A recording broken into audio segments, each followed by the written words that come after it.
يجعل له عوجا قيما لينذر بأسا شديدا من لدن المؤمنين الذين يعملون الصالحات أن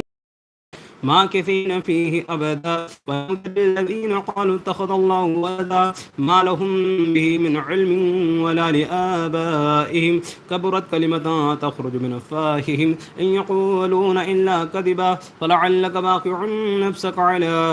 آثارهم إن لم يؤمنوا بهذا الحديث أسفا إنا جعلنا ما على الأرض زينة لها لنبلوهم أيهم أحسن عملا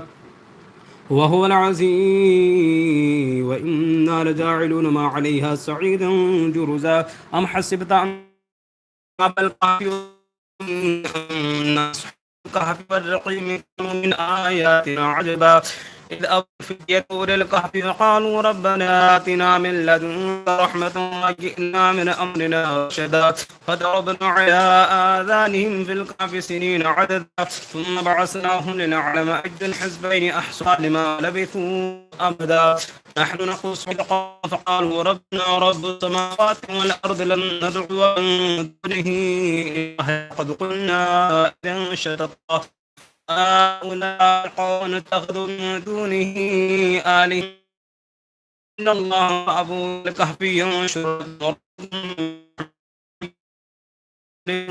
فقال وترى الشمس إذا طلعت تزاور عن كهفهم ذات اليمين وإذا غربت تقرضهم ذات الشمال وهم في فجوة منه ذلك من آيات الله من يهد الله فهو المهتدي ومن يضلل فلن تجد له وليا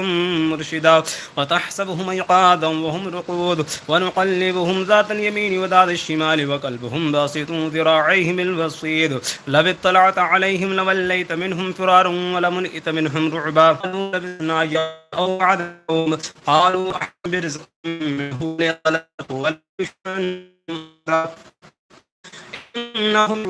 إذا أبدا وكذلك أعثرنا عليهم ليعلموا أن وعد حق وأن الساعة ريب فيها إذ يتنازعون بينهم أمرهم فقالوا بنوا عليهم بنيانا وربهم أعلم بهم قال الذين غلبوا على أمرهم لنتخذن عليهم مسجدا